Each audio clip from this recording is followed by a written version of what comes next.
Hello, this is Dan Loggins from Shady Grove Wesleyan Church. We would say downtown Colfax, but we're actually in High Point this evening talking with Pastor Jerry Lumston. He's our district superintendent for the Wesleyan Church in North Carolina. Jerry, welcome to Shady Grove Radio. It's great to be here. Thanks. Have you ever worked with a professional broadcaster like me before? Not one like you, no. I am one of a kind, a highly paid broadcast professional. You are going to talk to us today about something that we're going through at Shady Grove, and that's a pastoral transition. And we've been there before. We're going through it again, and there's some pitfalls associated with that, and there's a process too. And I just thought we ought to visit with you and hear more about the process and some of your experience. You've been through hundreds of these, am I right? Quite a few, yes. Quite a few. And some of them good, some of them didn't go so well, maybe. I don't know. It's always hard to tell at first, but most of them turn out well. I think Satan tries anything he can to affect the church and stop the church, and in a pastoral transition, it's probably one of his opportunities. Yeah, I think a church has to take great care. You should be at a height of prayer time. It is the most important decision a church will make, and it will affect them sometimes for a couple of years, sometimes for 15 or 20 years. So it is a huge decision. Is God testing us at Shady Grove through this? I think God, I don't know that I would say he's testing you, because pastors are following his leading, but there are times that I think the church has to say, we want to make sure we find God's will, we find a sense of agreement and unity on that. And it's a test for the church, not in the sense of spiritually can you make it or not, but will they rise to the occasion? And the church has a good history of doing thorough searches, bathing them in prayer, and I'm fully confident that the board and the people leading will do it again. What's the process that the church will go through? So the key that people would want to know is that the church chooses their pastor. The district doesn't just send a pastor. I don't have a nephew locked in his parents' basement that they can't get rid of, and we send them. Many churches have that frustration because their denomination sends somebody that's not a good match. And so the board will go through interview process. We help them in finding resumes, and then the board makes a recommendation to the entire church body. And so it is a decision the entire membership is invested in, and can be involved in, again, through prayer, through very often they're surveyed about what they think is most important. So it is completely the church decision, because nobody knows the DNA of the church better than the leadership there. Does the pastor, the incoming pastor, does he have to be a Wesleyan, part of the Wesleyan church? He does not. There's more and more movement between sister denominations. So we're usually looking for somebody who is able to become an ordained Wesleyan in fairly short order. Somebody from our background, our theology, Nazarenes, Free Methodist, several Church of God Anderson. We've had pastors from different backgrounds or sister denominations. So we're seeing that more and more. And I don't know if we need to say this, but I'll say it. The pastors that we typically get, they're professional, trained. It's not like somebody just decided they were going to be a pastor and they move into a pastor's position. Correct.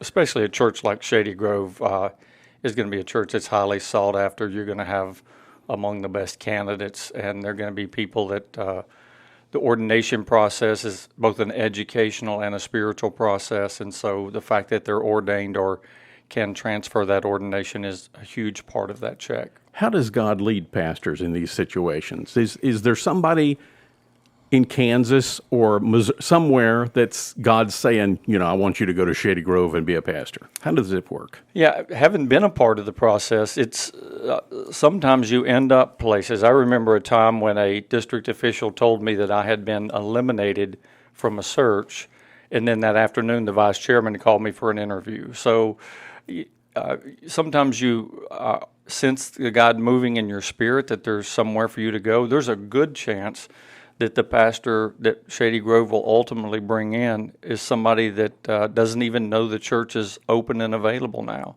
But God begins to work in them, and they also it's great to see how the Lord works, say, through the board, where people will come in and say, I didn't feel real strong about this candidate, but the more we've prayed, the more I feel a sense of peace about them, and they're the one. And so it's a spiritual process where God's working in the pastor's heart and then also the board's heart. You don't always want the one who has decided they need to be the next pastor. There's no shortage of people. I'll get calls, I promise you, from people telling me God's told them they'll be Shady Grove's next pastor. Well, if that's the case, the board will arrive at the same decision, and the church will too. So is it, from the board side, you said a feeling. How do you know? I mean, I have feelings all day long, different kinds of. Right. It's a little more than heartburn. It's the fact that I think a board will start, what they do is they start off by building a profile. What do we need? Because it's like when you go look at a house and you say, that's a great house, and you say, wait a minute, that doesn't fit our needs. It has stairs in it, or it doesn't have enough amenities. So they say, what do we need and what will match our church best? And so it's important to build that profile. Then they'll begin looking at possible candidates. So they can look at people that send their resumes to them. They can do a nationwide search, or they have the ability to contact pastors who aren't even looking. Maybe they feel led to reach out to a pastor and say, would you be interested in coming in and talking to us? And then as they begin to filter through, it's almost like a funnel. There'll be a lot of resumes, and they'll say, well, these few really look like they're of interest, and they'll begin to do interviews. Usually those are video interviews first, and then they'll narrow down. It's continually narrowing down. They'll be calling the church to prayer. We're down to 3 or 4 candidates. We need you to pray that we'll have clarity. And so then they usually bring people in for an on-site interview. Your top candidate would be the first. And all of this is done by the local board, right? That's their role. That's correct. Sometimes they put a search committee together, but boards don't do that very often, because then that just adds another layer of reporting. Shady Grove's board in the past has done a great job of being very thorough, meeting quite often, because they realize how serious it is. I'm confident they'll do that again. What's the role of the people then in this? The attenders, the members, the people that are concerned about it. What's our role? Well, the first thing they should be doing is praying, because there'll be all kinds of people that will pop up on the radar. So somebody will contact me and say, could you get this name in? I feel like they're the person. Well, if that's the right person, they will continue to rise up through the process of prayer. Many times boards will ask churches to have specific prayer meetings. They'll call people into prayer groups. Again, sometimes they survey and say, what's important to you? And, Dan, where that becomes really critical is if you get down to a couple of people and it just seems like they're both good, then you go back to your basic profile and say, what did we determine before we started looking at people? What did we determine we needed? What did we determine was our need, not only for our church, but our church at this time? Because this time may be different than 10 years ago or 10 years from now. And the pastor that gets interviewed, or the pastors that are interviewed, could be a man or a woman, right? Correct. And the Wesleyan Church does have female pastors. And so that's the role of the people, to pray, to encourage, to seek unity. And ultimately to vote. The church will almost always will bring in a pastor to meet people and to preach, and then that pastor has to have a favorable vote of the congregation. What's a favorable vote? That's a great question. Some churches have a history of having almost unanimous votes. Other churches probably wouldn't have unanimous votes on whether or not the Lord's coming back. So a lot of it's in the church's DNA. Obviously, you wouldn't want to call a pastor on a 52% vote, because that would be divisive to the church. So a lot of it is just factoring in the church's history and what votes have looked like in the past. And that's a vote of the congregation. The membership. Of the membership of the congregation. And that's, I guess, the last thing that happens. I guess typically the pastor comes and speaks or meets the people. Correct. The pastor would come, and then the board, after the pastor came, the board would kind of get feedback from the people, and they would decide if they want to. So somebody could come and preach, and then there not be a vote. That actually has happened at Shady Grove before. And I think that was a wise move by the board at that time. They heard from the people. It wasn't a good fit, and they continued the search. So then the board has to say, we'd like to move forward, and the candidate must say, I feel like God's confirming this is what we should do, because sometimes pastors will come, and then they'll say, we thought it was where we were supposed to be, but we don't feel like the Lord has confirmed that. So they could even get a really good vote recommended by the board, and then the pastor doesn't come. Yeah, generally a pastor would, that's why you have a little space between them preaching and the vote. If they didn't feel that confirmation, you wouldn't want to put the church through a vote if they didn't feel like they were going to come. So those are parts where we're helping the board and the congregation. A big part of my job is communicating between the board and the pastor, and how did things go? What questions do you need answered? Things like that. What's your role is, and maybe we've covered that adequately enough, but I'm just asking, could you step in and nix the whole process? Or yeah, there is a place where a person has to have the district superintendent's approval. It's rare that has played out, and it never gets played out late in the process. I'll give you one example. We had a guy in a church several states far away, and when we began calling about him, we found out that he had split two churches. He had pastored two churches. They both had splits. They were very divisive. Well, he began calling people on the board and telling them he was the person. So we had to say, this is not what you want in your church. And they ended up with a great pastor. They were happy. But he was very influential with a few. But I think that's happened once in 12 years out of maybe a couple of hundred searches. That's happened one time, and it was very early on in the process that we were able to get to that.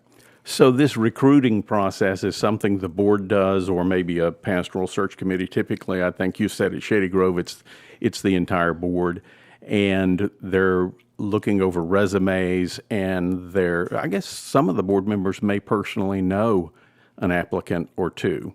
There are times when they do. Things have changed so much, so now even in the last few years, when they have an applicant, they're going to have messages online. And by the time sometimes they come, people in the church have seen 2 or 3 of their sermons online or more. They feel more familiar. The one thing we always get from people is, why can't we have 4 or 5 preachers come in and then we can just vote? Sounds like a good idea. Yeah, Smorgasbord. It does if you're running a beauty contest. So you would say, and then what would happen is you would have 4 pastors with 25% vote, and your church would be more divided than ever. And that reintroduces the confirmation through prayer. And also, all of these people, very often are in demand. The timeline is moving, and just to bring in multiple people just doesn't work for a church. I have some friends in another denomination that do it that way, and they talk about how frustrating that is for the pastor. It gets down from, I know a guy that was in a finalist among 200, then down to 100, then down to 75, then 50. They brought 5 in to preach. He was one of the final 2, and they chose the other guy. And all this took a year and a half. Yeah, that does sound like a beauty contest, doesn't it? It was. It sounds like this is very much a spiritual process, as well as kind of a boots on the ground, kind of going through resumes and talking to people and praying and discussing, I don't know, personalities or techniques that pastors use if they watch something on YouTube and see a sermon. What if you get in a situation where we're ready to vote, and I, as a member, just say, I don't know. I don't know if I should vote for this guy or not. What do we do in that case? Yeah, I think members have to prayerfully consider, and there may be times where people say, I don't feel clear either way, and they don't vote because they don't want to put something in the process and say no. But most of the time, it seems like it's a process, and people do feel a sense of confirmation. One key, and we'll say to the board again and again, is they really need to communicate well to the church. Because when the church feels like they know what the board has been doing all along, they know the number of meetings they've had, they know the people they've talked to, they've seen the prayer efforts, the church has a higher level of confidence in what the board's done. Occasionally we'll get boards that'll do like top secret meetings. They'll not talk to anybody, and then they come out of the blue with a candidate, and people are like, we don't know anything about how did we get here? So that should be the last question the church body's asking, how did we get here? Because they should be kept abreast of the search all the way through and what's going on. What if we hear the pastor, the candidate speak, and my friend couldn't be at church to hear him speak, should I give him a call and say, hey, I like this guy, you should vote for him? Is that something that goes on? Yep. We get that. That's a great question. We have people say, what if I wasn't there? Well, first of all, a pastor's more than just a preacher. So you look at a pastor's record. How have they done in building a church and building community in places before? How much confidence do you have in your leadership and the search that they did? So I think it's fair for somebody to vote that didn't hear. Now, again, with technology, most people, if they didn't hear, they can see it the next day on Facebook or things like that. But even if they've never heard the person preach, that's one piece of a pastor. Now, in a larger church like Shady Grove, that's a more critical piece. In a smaller church, you've got to be more of a, for lack of a better description, of jack of all trades. But in the larger church, you want a good communicator in that position. So what about the timeline? How soon are we going to have a pastor? How soon are we going to fill that position? So the timeline varies. We've had churches that did it in a matter of just a few weeks, and we've had churches that were doing it for a year and a half. I mean, a lot of it depends on how deliberate the church is. I would say the whole COVID-19 has slowed things down because of people's ability to travel. We're actually hearing now about churches that have had people preach virtually, and they've seen it on video, and they did the interview where people could log in through Zoom, and they never personally met the candidate just because they had to get it taken care of. And that's very unusual, but that's happening in some places. So you've seen the process happen quick and then sometimes much longer than that. Should we rush this, or should we leisurely go through it? What kind of pace should we have? That's a great question. I think the pace is you have to continue to be deliberate. You have to continue to be intentional, but never get ahead of the Lord. We've had some great matches where churches maybe felt like they had the candidate, it didn't work out, felt like they had another one, then they ended up in like, this is just exactly the person we should have. So I think the board, again, the history of the boards at Shady Grove, they've been very intentional. I think they will be working very hard at this, but people should also respect, hey, it may be a while. That person, the Lord has to be stirring in their heart as well. So they have to be discovering the same thing the church is discovering. So it's possible it could go quick, it could go months. Correct. Or you've said earlier that some have gone a year or maybe even more. It's just how God moves in the hearts of the people and the board, and how God moves in the heart of the incoming candidate or pastor. Yeah. The average is probably around maybe 5 or 6 months. Churches usually are searching in January or February, and they end up with somebody in June or July during the pastoral change. Holidays change that. Nobody's looking to move during Christmas. So if a pastor resigns mid-November, that pushes it back. Things, again, like COVID, that makes a big difference in whether or not, when can you assemble the church as a group to hear them? When can the person fly in? Maybe they're nearby, they can drive in. So there's so many factors there that have changed it. The COVID problem seems to, really, we've never been through this before with this type of thing. Right. So we're going to be going through this process in a brand new way, and the pastor is going to be responding in a brand new way. I can see how we might not meet the man or woman before we even have to cast a vote. Right. And again, one thing we've found with the COVID, and as we've met with pastors throughout these last few months, is every week something changes. Our assumptions from the week before are different. And I think regardless, though, with technology, people will feel like the board will make sure the church has a sense of a good exposure to the person, whether it's just interviews like what you're doing here that people can hear audio, and that would be something you do, a video interview, preaching. So I think the board will work hard to make sure people have a comfort level, because if you really don't have the buy-in of the congregation, all they'll do is say, well, that's something somebody else chose. So you want to have their buy-in, they're invested. Everybody's working together, and I think I'm confident the board will work hard to make sure they have that. What would you say? We're just going to wrap this up now, but what would you say, speaking to all of the members, the board, the staff, the pastors at Shady Grove now, what would you say to move us into this process, to encourage us? I think I would say Shady Grove over the last 40 or 50 years has benefited from outstanding pastors. And every time one left, they were sure they wouldn't be able to get one like that one. And God has been faithful, I think particularly faithful to church, not only for different personality types, but for the time and what the church needed. And I don't have time to go into all that, but just having been around the last, say, 40 years and watching these transitions, the church has benefited from great pastors, and I have every confidence that the Lord will do that again. It's a great church, and I know it's hard to see Pastor Kevin go. He's a great guy. He's connected with so many people, but the same God that brought Pastor Kevin is the one that's in charge of bringing in the next person. And let me just say, we're gonna wrap this up. Thank you for your time.